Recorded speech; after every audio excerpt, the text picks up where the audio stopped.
Baik, di sini saya akan menjelaskan tentang negara Malaysia pada masa sekarang, beserta sistem pemerintahannya, pariwisata, sosial budaya, dan kaitannya dengan Indonesia.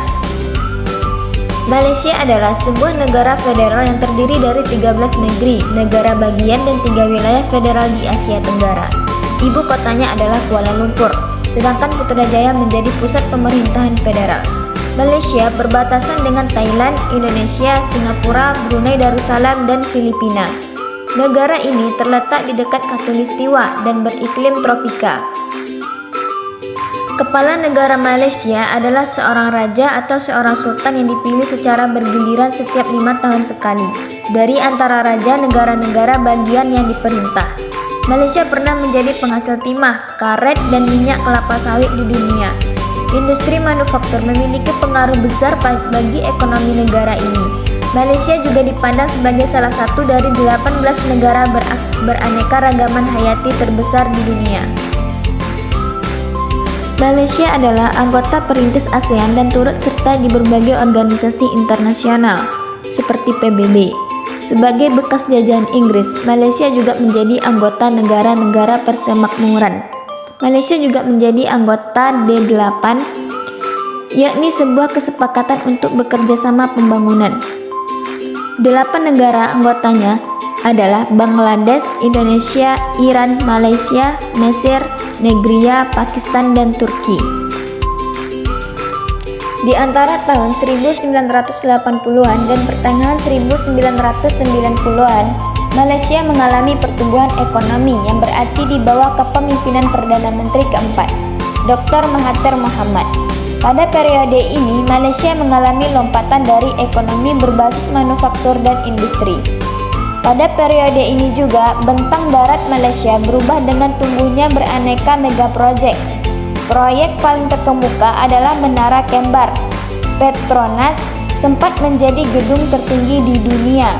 Bandar Udara Internasional Kuala Lumpur, Lebuh Raya Utara Selatan, Sirkuit Internasional Sepang. Sistem pemerintahan Malaysia. Sistem pemerintahan di Malaysia bermodalkan sistem parlementer, Westminster, warisan penguasa kolonial Britania. Tetapi di dalam praktiknya kekuasaan lebih terpusat di eksekutif daripada di legislatif, dan yudikatif diperlemah oleh tekanan berkelanjutan dari pemerintah selama zaman Mahathir.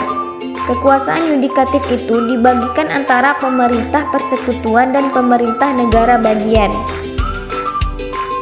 Pemerintah negara bagian dipimpin oleh menteri besar di negeri-negeri Malaya atau ketua menteri di negara-negara yang tidak memelihara monarki lokal, yakni seorang anggota majelis negara bagian dari partai mayoritas di dalam Dewan Undangan Negeri. Menteri besar haruslah seorang suku Melayu Muslim. Meskipun penguasa ini menjadi subjek kebijaksanaan para penguasa, kekuasaan politik di Malaysia amat penting untuk memperjuangkan suatu isu dan hak. Pariwisata. Berikut merupakan sebagian objek wisata populer di Malaysia.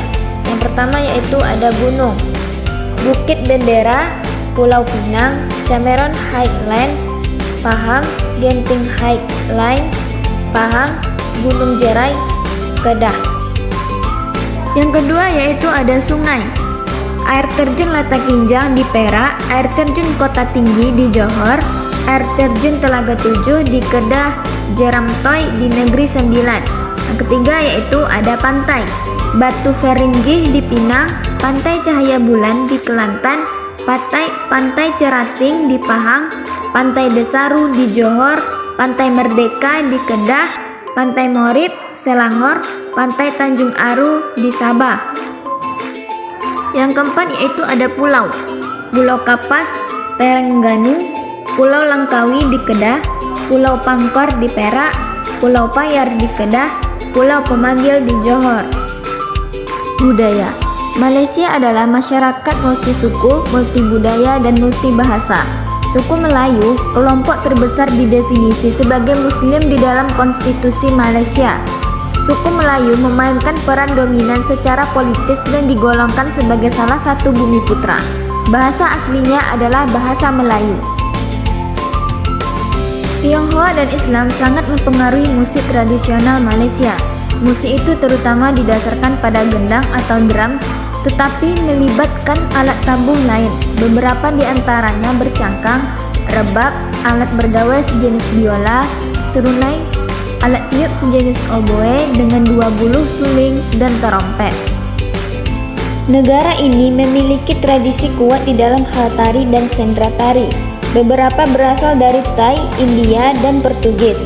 Baru-baru ini di Kir Barat mulai bermasyarakat dan pemerintah mulai mempromosikannya sebagai ikon budaya nasional. Bentuk artistik lainnya juga dipengaruhi oleh tetangganya, Indonesia, termasuk wayang kulit, pencak silat, dan kerajinan seperti batik, anyam tenun, termasuk pakaian upacara Pakumbu dan perak dan seni ukir Kuningan.